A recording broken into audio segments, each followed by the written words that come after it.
Muy buenos días, jóvenes, ¿cómo se encuentran? Espero que se encuentren todos bien en sus casas y libres de todo tipo de contagio. Para los que de una u otra manera estén sufriendo con sus familiares, pues les deseo que se recuperen pronto y los tenemos en nuestras oraciones.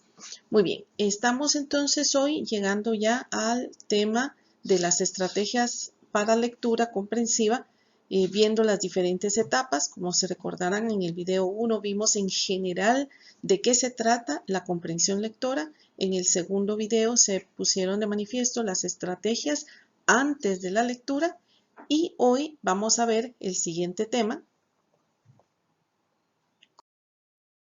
Ustedes recordarán que hay 3 momentos en toda lectura y aquí nosotros hoy vamos a tratar el tema de las estrategias durante la lectura. Esto ya es cuando ustedes ya digamos, hicieron las estrategias previas, es decir, antes de la lectura, ya se les despertó el interés en leer un tema y entonces, como quien dice, ya estamos preparados para realizar la lectura en sí.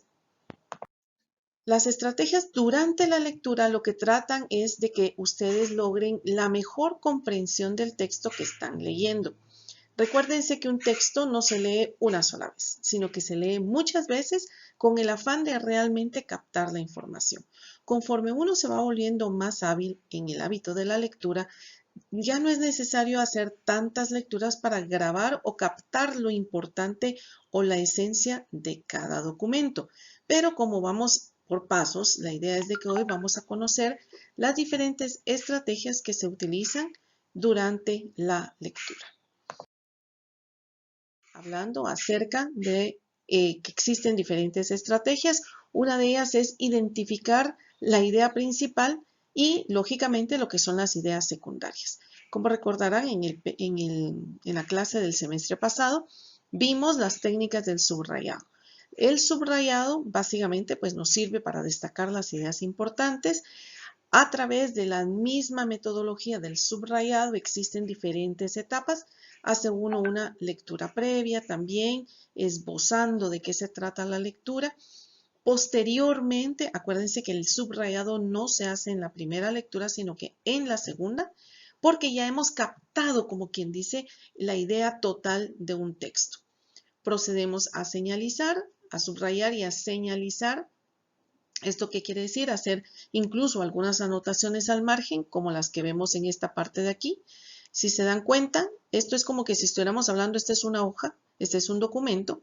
Hemos subrayado en el color rojo, y este es importante, con color rojo identificamos las ideas principales y con el color azul se identificaron las ideas secundarias. Aquí nos habla de un terremoto, sin necesidad de leer todo el texto, después vemos que nos habla de un terremoto que sucedió en la ciudad de Granada y Málaga, esto es en España, y si nos vamos a la otra idea principal, nos dice que la extensión afectada fue de 320 kilómetros en la Sierra Tejada. Esto, pues si ustedes lo leen así de corrido, captan la idea central de todo el documento. Las ideas secundarias ya son, bueno, ¿y qué fue lo que sucedió? ¿Qué es lo que hubo? Nos dice desde qué hora hasta qué hora hubo algunas sacudidas. Directamente están apoyando la idea principal. Esto que ponemos acá, ideas principales o ideas secundarias, son parte de las anotaciones que nosotros vamos viendo. Se pueden utilizar estas anotaciones aquí al margen para destacar qué fue lo que subrayamos. Por ejemplo, en este caso, este subrayado y estas anotaciones o señalizaciones al margen, lo que muestran es la estructura del texto. También nos podría servir para señalar un concepto, una definición, una fecha importante, o sea, destacarlo de alguna manera. Un ejemplo de lo que no debemos hacer. Recuérdense que el subrayado no es pintar de colores un libro, ¿verdad? Eso lo vimos también el semestre pasado, en el cual debiéramos de ser muy hábiles en la forma en la cual nosotros estamos subrayando un texto. Recuérdense que el subrayado es destacar lo más importante que se lleva a cabo dentro de cada uno de los documentos. Entonces, las ideas principales y secundarias es una de las cosas que principalmente hacemos en el subrayado, y parte de la técnica del subrayado es utilizar diferentes colores. Sí, aquí se utilizaron diferentes colores. Me van a decir, hay un azul, hay un verde y hay un rojo.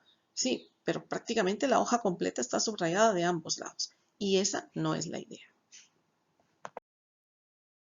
Otra estrategia dentro de siempre identificar algunos tópicos o ideas principales en un documento, aquí estamos aplicando la señalización, ¿verdad?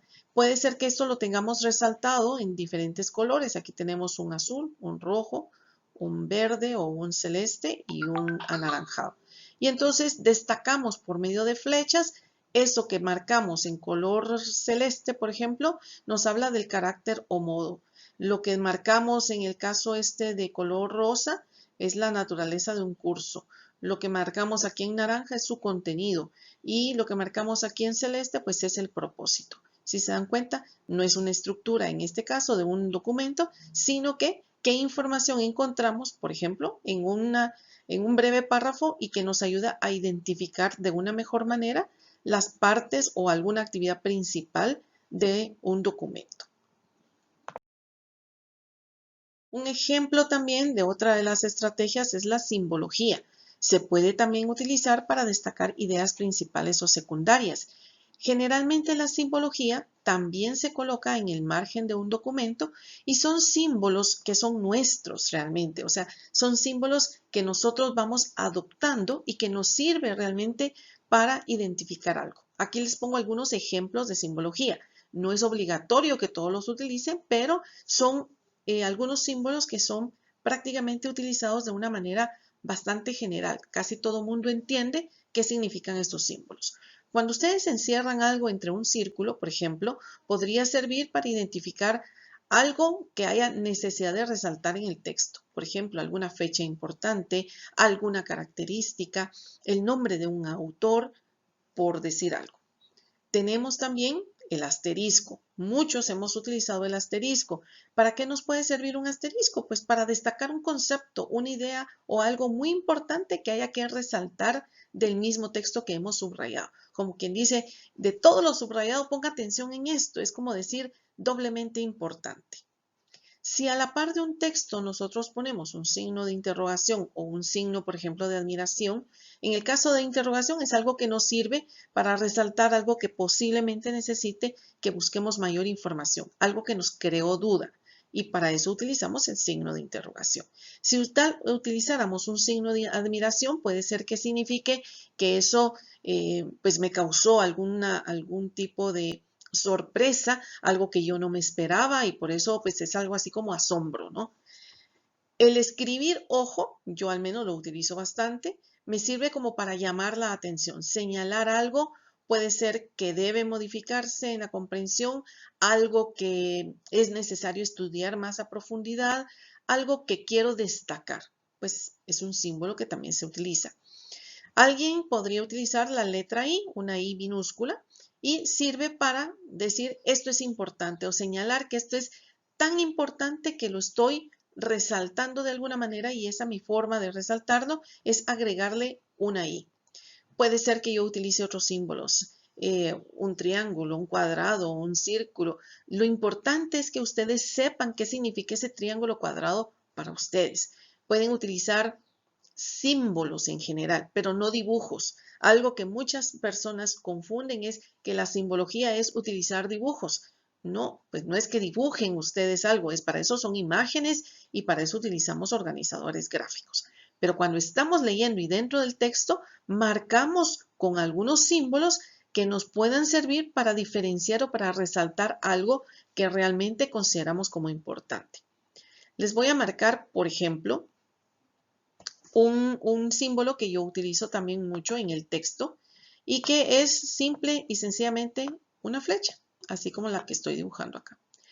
Una flecha que prácticamente me puede a mí servir como para resaltar de alguna manera también algo que es importante, ¿verdad? Entonces yo termino de elaborar mi flechita y eso, ya sea que la escriba para uno o para el otro lado, es algo que yo personalmente utilizo para, como quien dice, en lugar de ojo, utilizo la flecha.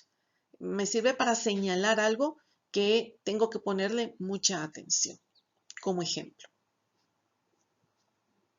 tenemos una segunda estrategia que utilizamos durante la lectura, que es una de mis estrategias también preferidas, que es la elaboración de preguntas. Esas preguntas se conocen también con el nombre de diálogo con el autor.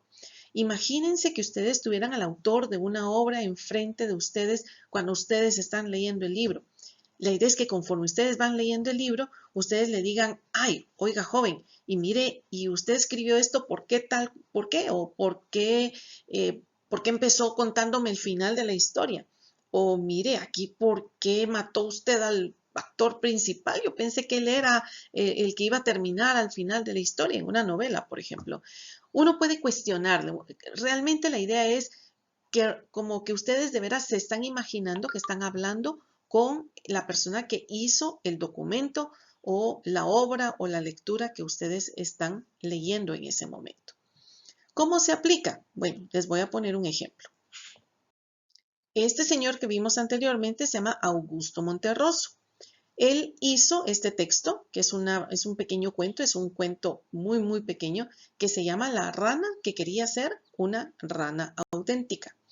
El texto lo tenemos aquí, incluso simulé una especie como de hoja, ¿verdad? La que tenemos aquí todo al borde. Y en este caso, en lugar de subrayar, porque es una novela, es una fábula, se van haciendo anotaciones al margen en forma de pregunta o en forma de admiración. Y entonces, por ejemplo, yo empiezo a leer, no voy a leer toda la historia, pero sí un par de párrafos solo como para ilustrarlos. Dice, había una vez una rana que quería ser una rana auténtica y todos los días se esforzaba en ello. Y a mí me surge la duda, ¿por qué era importante para la rana ser auténtica?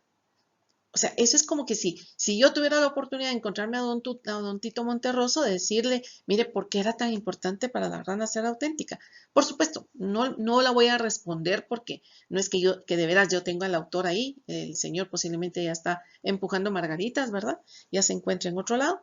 Entonces, no es precisamente para eso, sino que lo que busca es que ustedes empiecen a tener una interrelación con el texto, o sea, que haya una comunicación. El texto es un texto vivo, las letras le tienen que decir algo. Por ejemplo, dice, por fin pensó que la única manera de conocer su propio valor estaba en la opinión de la gente y comenzó a peinarse y a vestirse y a desvestirse cuando no le quedaba otro recurso, para ver si los demás la aprobaban y reconocían que era una rana auténtica. Y yo, pues le pongo, si pudiera tener al autor, le diría, pobre rana, qué desgaste. Imagínense vestirse y desvestirse para ver qué era, para percibir o recibir una aprobación por parte de las personas. Y todo porque ella quería ser reconocida como una rana auténtica. No voy a extenderme más en el texto, ustedes pueden leer en sí este pequeño cuento, pero la idea es ponerles un ejemplo de cómo se puede aplicar el diálogo con el autor.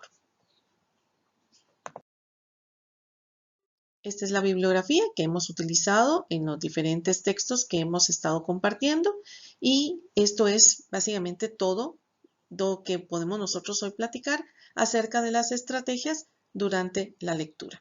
Hagan sus ejercicios, pongan en práctica estas estrategias y van a ver cómo ustedes logran captar de una mejor manera la esencia de un documento siendo conscientes de su proceso de aprendizaje y en este caso su proceso de lectura.